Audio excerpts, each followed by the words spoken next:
Ang Bakunawa ay isang dambuhalang nilalang sa mitolohiyang Pilipino na inilarawan bilang isang higanting serpente o dragon na nakatira sa karagatan.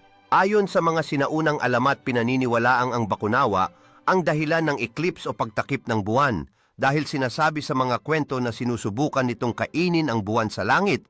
May mga paniniwala rin na may 7 buwan noon, ngunit kinain ng Bakunawa ang 6 at ang natitirang isa ay patuloy nitong sinusubukang lamunin.